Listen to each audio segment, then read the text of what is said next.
অন্তর্বর্তীকালীন সরকারের শপথ বৃহস্পতিবার রাত ৮টায়, বললেন সেনাপ্রধান। গোপালগঞ্জে আন্দোলনের মধ্যে দিয়ে শেখ হাসিনাকে দেশে ফিরিয়ে আনার শপথ। দ্রুত জাতীয় নির্বাচন দিতে হবে, বললেন তারেক রহমান। জানাবো ব্যারিস্টার সুমন এখন কোথায়। ভৈরবে আওয়ামী লীগ বিএনপির সংঘর্ষে নিহত এক। এবং সর্বশেষ জানাবো ভারতে যাওয়া হলো না ছাত্রলীগ নেতার, বিজিবির হাতে আটক। এতক্ষণ শুনছিলেন সংবাদ শিরোনাম, এবার বিস্তারিত। অন্তর্বর্তীকালীন সরকারের শপথ বৃহস্পতিবার রাত ৮টায়, বললেন সেনাপ্রধান।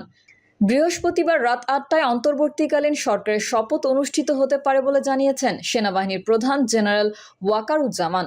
এক প্রশ্নের জবাবে সেনাপ্রধান বলেন, আগামীকাল শপথ অনুষ্ঠানের জন্য যথাসাধ্য চেষ্টা করছি। একটা প্রস্তাব ছিল বিকেলে করার, সেটা অত্যন্ত টাইট শিডিউল হয়ে যায় কারণ ডক্টর মোহাম্মদ ইউনূস 2:10 দিকে দেশে আসবেন। এর পরপর আয়োজন করা কঠিন, এই জন্য রাত ৮টার দিকে আয়োজন করতে পারি। মোট 400 জন লোকের আয়োজন থাকবে। অন্তর্বর্তীকালীন সরকারের আকার কেমন হবে এমন প্রশ্নের জবাবে তিনি বলেন, আমার ধারণা আপাতত 15 জনের মতো হতে পারে, তারপরেও 2-1 জন যোগ হতে পারে। তিনি আরও বলেন, ডক্টর মোহাম্মদ ইউনূসের নেতৃত্বাধীন সরকারকে সব ধরনের সহায়তা করবে সশস্ত্র বাহিনী। তিনি আরও জানান, বৃহস্পতিবার ডক্টর ইউনূস আসবেন, আমি তাকে বিমানবন্দরে রিসিভ করব।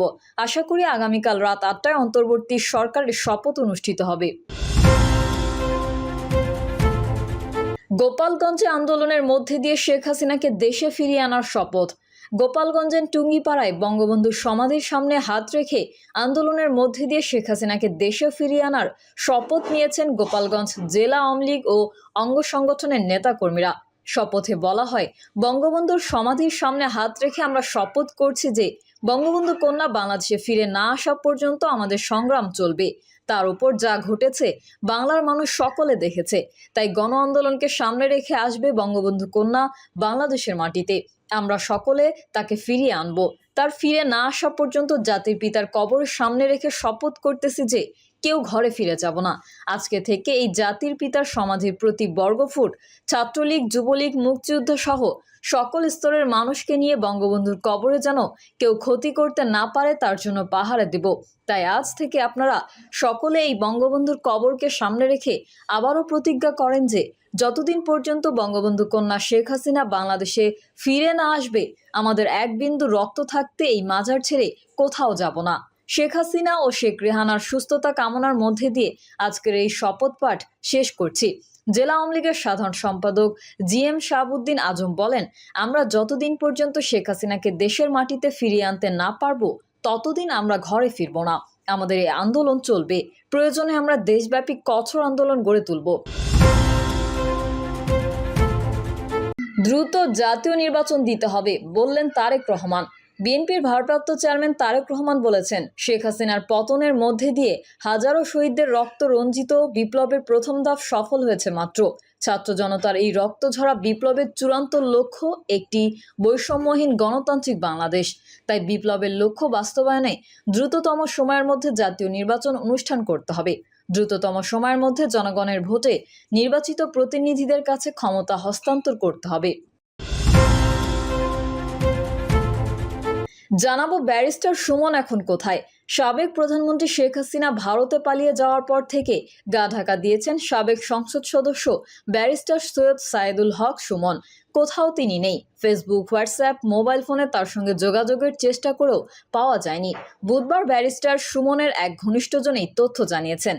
তিনি বলেন, সর্বশেষ 5ই আগস্ট সকালে ব্যারিস্টার সুমনের সঙ্গে কথা হয়। তিনি ছাত্র আন্দোলন কোন দিকে যাচ্ছে সেই ব্যাপারে কথা বলছিলেন, কিন্তু শেখ হাসিনার দেশ ছেড়ে যাওয়ার খবর ছড়িয়ে যাওয়ার পর থেকেই তার মোবাইল ফোন বন্ধ পাওয়া যাচ্ছে, ফেসবুকেও পাওয়া যাচ্ছে না। সুমনের চেম্বারের এক জুনিয়র বলেন, গত 4ই আগস্ট ব্যারিস্টার সুমনের সঙ্গে কথা হয়েছিল, তারপর আজ পর্যন্ত বারবার চেষ্টা করেও তার সঙ্গে যোগাযোগ করতে পারেনি। তিনি কোথায় আছেন সেটাও জানি না।